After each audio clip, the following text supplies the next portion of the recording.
नमस्कार दोस्तों, HRD IAS में आप सभी का स्वागत है। कैसे हैं आप सभी लोग? आई होप आप सभी लोग अच्छे होंगे और अपनी पढ़ाई को बढ़िया तरीके से कर रहे होंगे। देखिए, आज हम लोग 12 से 14 दिसंबर के महत्वपूर्ण करंट अफेयर्स पर चर्चा करेंगे और देखेंगे कि कौन से ऐसे प्रश्न हैं जो आपकी परीक्षा के लिए महत्वपूर्ण है। जो करंट अफेयर्स आपका छूट गया है, हाल फिलहाल में नहीं हो पाया है 14 दिसंबर के बाद का, उस करंट अफेयर्स को मैं 1-2 दिन में कंप्लीट करा दूंगा। आप लोग निश्चिंत रहिएगा। करंट अफेयर्स आपको पूरे महीने का मिलेगा और पूरी ऑथेंटिसिटी के साथ मिलेगा, तो आप लोग निश्चिंत रहिएगा। इसके पहले अगर आप लोग चैनल पर नए हैं तो आप लोगों से रिक्वेस्ट है कि प्लीज़ चैनल को लाइक, शेयर एंड सब्सक्राइब जरूर कर दीजिएगा, ताकि कोई भी अपडेट आपकी किसी भी परीक्षा से संबंधित हो वो सबसे पहले आप सभी लोगों को मिलते रहे। इसके अलावा मैं आपको बता दूं कि जो करंट अफेयर्स आपको कराया जाता है ये आपका RO, UPPCS, UPSSC PET, MPPSC, UGC net, CUT सहित सभी एक दिवसीय परीक्षाओं के लिए समान रूप से उपयोगी होता है। अगर आप लोग CUT की तैयारी कर रहे होंगे, अगर कोई आपके जानकारी में होगा, आपका छोटा भाई या कोई अन्य सगा संबंधी, तो आप लोग उसको चैनल ये सब्सक्राइब करने के लिए जरूर कहिएगा और उनको ये वीडियो शेयर कर दीजिएगा, ताकि उनकी तैयारी करंट अफेयर्स की पूरी तरीके से हो सके। चलिए बिना देरी के आज का सेशन स्टार्ट करते हैं और देखते हैं कि आज का पहला प्रश्न हमारा क्या है। हमारा पहला प्रश्न है कि पश्चिमी वायुसेना की पश्चिमी वायु कमान की 2 दिवसीय सम्मेलन का आयोजन कब किया गया? इसका जो राइट आंसर हो जाएगा ए, यानी कि 11 से 12 दिसंबर 2023 के मध्य में इसका आयोजन किया गया था। आइए इसकी व्याख्या देखते हैं कि पश्चिमी वायुसेना के पश्चिमी वायु कमान के 2 दिवसीय सम्मेलन का आयोजन दिल्ली में 11 से 12 दिसंबर 2023 तक आयोजित किया गया था। ध्यान रखिएगा। नेक्स्ट क्वेश्चन है, मोस्ट इंपॉर्टेंट है, ध्यान रखिएगा। क्वेश्चन है कि राष्ट्रीय ऊर्जा संरक्षण दिवस कब मनाया जाता है? इसका जो राइट आंसर हो जाएगा 14 दिसंबर को राष्ट्रीय ऊर्जा संरक्षण दिवस मनाया जाता है। आइए इसकी व्याख्या देखते हैं। व्याख्या के अंतर्गत वही पॉइंट दिया है कि 14 दिसंबर को इसका जो है इसको मनाया जाता है। किसको? राष्ट्रीय ऊर्जा संरक्षण दिवस को। चलिए नेक्स्ट क्वेश्चन है, यह भी जो है आपका मोस्ट इंपॉर्टेंट है। क्वेश्चन है कि पंडित दीनदयाल उपाध्याय ग्रामीण कौशल योजना की शुरुआत की गई थी, यानी कि दीनदयाल उपाध्याय ग्रामीण कौशल योजना की शुरुआत कब की गई थी? इसका जो राइट आंसर हो जाएगा सी, यानी कि 2014 में इस योजना की शुरुआत की गई थी। इंपॉर्टेंट क्वेश्चन है, जरा ध्यान से देखते हैं इसको। व्याख्या के अंतर्गत पॉइंट है कि दीनदयाल उपाध्याय ग्रामीण कौशल योजना, जिसे हम DDU-GKY भी बोलते हैं, की शुरुआत 25 सितंबर 2014 को की गई थी। ध्यान रखिएगा, डेट ये प्रॉपर आप लोग को ध्यान रखनी चाहिए। आइए नेक्स्ट पॉइंट देखते हैं। इस योजना का मुख्य उद्देश्य ग्रामीण युवाओं को नौकरियों में नियमित रूप से न्यूनतम मजदूरी के बराबर या उससे ऊपर मासिक मजदूरी प्रदान करना है। ध्यान रखिएगा। नेक्स्ट पॉइंट है, यह ग्रामीण विकास मंत्रालय के भारत सरकार के द्वारा आजीविका को बढ़ावा देने के लिए की गई पहलों में से एक है। ध्यान रखिएगा, अक्सर जो है आपकी जो योजनाएं होती हैं उनके जो मंत्रालय होते हैं कि किस मंत्रालय की शुरुआत की गई थी, किस मंत्रालय से, वो भी आपसे पूछ लेता है।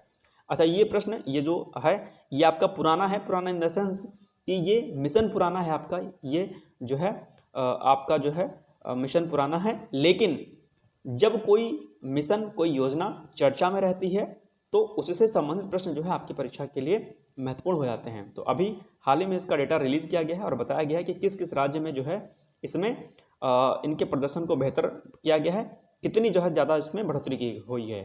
तो इसीलिए जो है प्रश्न जो है आपकी परीक्षा के लिए इंपॉर्टेंट है। इसके साथ में यह राष्ट्रीय ग्रामीण आजीविका मिशन का एक हिस्सा है। ध्यान रखिएगा। आप लोग कोई भी करंट अफेयर जब पढ़िए किसी भी योजना के बारे में, तो उसके जो की पॉइंट्स हैं आप लोग जरूर पढ़ा करिए, क्योंकि अक्सर क्या होता है कि प्रश्न जो है कूट में बना देता है और ऑप्शन दे देगा ए ऑप्शन निम्नलिखित में से 1 और 2 सही है, या 2 और 3 सही है, या 4 और 2 सही है। तो यदि आप सही तरीके से डिटेल्स में इस चीज़ों को नहीं पढ़े होंगे तो आप नहीं कर पाएंगे। चलिए अब जरा अंत्योदय दिवस के बारे में समझते हैं कि अंत्योदय दिवस क्या है।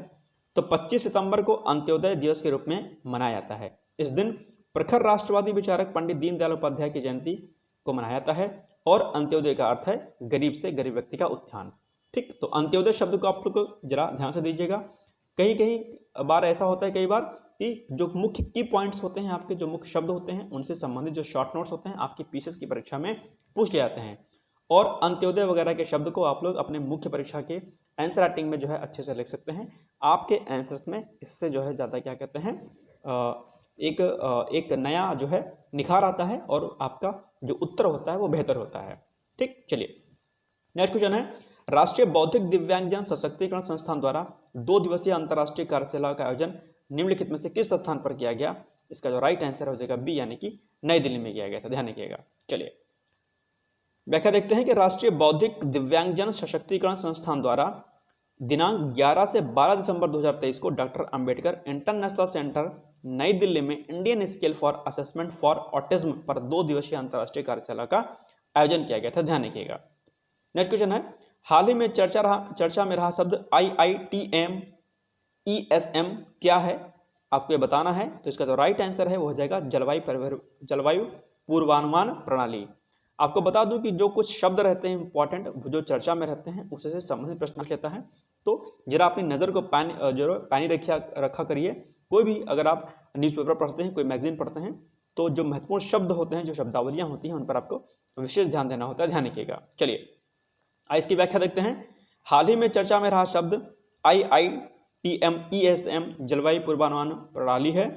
पृथ्वी विज्ञान मंत्रालय के अंतर्गत भारतीय उष्णकटिबंधीय मौसम विज्ञान संस्थान यानी कि IITM के जलवायु परिवर्तन अनुसंधान केंद्र यानी कि CCR में स्वदेशी रूप से विकसित किया गया है। तो ध्यान रखिएगा, इसलिए इंपॉर्टेंट है, स्वदेशी रूप से ये प्रणाली को विकसित किया गया है। साथ ही में यह भारत का पहला पृथ्वी प्रणाली मॉडल है। चलिए नेक्स्ट क्वेश्चन, पोषण अभियान की शुरुआत कब की गई थी? इसका जो राइट आंसर हो जाएगा ए, यानी कि 2018 में इसकी शुरुआत की गई थी।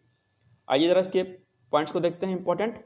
पोषण अभियान भारत सरकार का एक प्रमुख पहल है, ध्यान रखिएगा। पूछ सकते हैं आपसे कि पहल किसका है, तो भारत सरकार का है।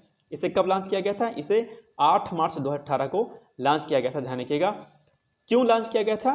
पोषण संबंधी परिणामों में सुधार के लिए इस अभियान की शुरुआत की गई थी। आपको पता होगा कि कुपोषण जैसी बीमारियां भारत में काफ़ी तेजी से फैलती रहती हैं। इसी कंटेक्स्ट में जो है पोषण अभियान की शुरुआत की गई थी भारत सरकार के द्वारा। चलिए नेक्स्ट क्वेश्चन है, हाल ही में पोलैंड के प्रधानमंत्री कौन चुने गए हैं? इसका जो राइट आंसर हो जाएगा ए, यानी कि डोनाल्ड टस्क को हाल ही में पोलैंड के नए प्रधानमंत्री के रूप में चुना गया है, ध्यान रखिएगा। चलिए तो पोलैंड के प्रधानमंत्री का नाम आपने देख लिया, डोनाल्ड टस्क है। अब पोलैंड के बारे में थोड़ा सा जो है जानकारी ले लेते हैं कि पोलैंड मध्य यूरोप का देश है और पोलैंड की राजधानी कौन सी है? वार्सा है, ध्यान रखिएगा। चलिए पोलैंड की सीमाओं की अगर बात की जाए तो पोलैंड की सीमाएं पश्चिम में जर्मनी के साथ, दक्षिण में चेक गणराज्य, स्लोवाकिया और पूर्व में लिथुआनिया, यूक्रेन, बेलारूस और रूस के साथ में जो है मिलती हैं, ध्यान रखिएगा। तो प्रश्न जो है आपको इस प्रकार से भी तैयार करना होता है कि यदि कोई देश चर्चा में है, वहाँ नए प्रधानमंत्री या राष्ट्रपति चुने गए हैं, तो उससे संबंधित देश के बारे में भी आपको जानकारी थोड़ी सी होनी चाहिए। चलिए क्वेश्चन नंबर 8 है, आसियान भारत श्री अन्न महोत्सव का आयोजन कब किया गया था? यह भी इंपॉर्टेंट है। आपको पता ही होगा कि भारत सरकार वर्तमान में जो मोटे अनाज है, श्री अन्न है जिसको हम कहते हैं, उनके लिए अंतर्राष्ट्रीय स्तर पर व्यापक जो है स्तर पर जो है कदम उठा रही है और इसको बढ़ावा देने के लिए कई सारे कार्यक्रमों की शुरुआत कर रही है। तो इसका जो राइट आंसर हो जाएगा 14 दिसंबर। आइए जरा इसकी व्याख्या देखते हैं कि आसियान भारत श्री अन्न महोत्सव का आयोजन दिनांक 14 दिसंबर 2023 को कहाँ पर किया गया? नई दिल्ली में किया गया। तो ये कुछ महत्वपूर्ण करंट अफेयर्स थे आपके आज के, यानी कि आपके जो 12 से 14 दिसंबर के हैं उनके। अब आप लोगों के लिए एक सिंपल सा प्रश्न है और ये प्रश्न ऑलरेडी मैं करा चुका हूँ, लेकिन फिर भी आज मैं आपको आपकी जो क्षमता है मैं उसको देखना चाहता हूँ कि आप लोग क्या रिवीजन कर रहे हैं या नहीं कर रहे हैं करंट अफेयर्स का। तो उसी कंटेक्स्ट में आप लोगों के लिए प्रश्न है कि संयुक्त सैन्य अभ्यास वज्र प्रहार किन 2 देशों का प्रमुख सैन्य अभ्यास है?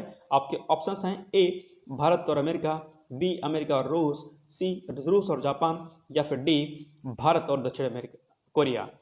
संयुक्त सैन्य अभ्यास वज्र प्रहार के बारे में अगर आपको पता है तो अच्छी बात है, कमेंट बॉक्स में जाकर के कमेंट करें। यदि नहीं पता है आप लोग को तो इंटरनेट पे सर्च करें और इंटरनेट के माध्यम से इस आंसर को आप लोग बताएं, इस प्रश्न के उत्तर को। ठीक, डरे नहीं, परेशान नहीं हो, ये मत सोचे कि अगर आपने गलत उत्तर दे दिया तो क्या होगा, ऐसा कोई दिक्कत नहीं है। सही और गलत ये सब बात की बातें हैं, आपको उत्तर देने आना चाहिए, ये सबसे महत्वपूर्ण बात है। और मैं बार बार कहता हूँ कि जब आप करंट अफेयर्स को सर्च करते हैं गूगल पर तो एक प्रश्न के साथ में आपको कई अन्य प्रश्नों के उत्तर भी मिल जाते हैं। तो ये एक अच्छी हैबिट है, इससे प्लीज़ आप लोग डेवलप करिए।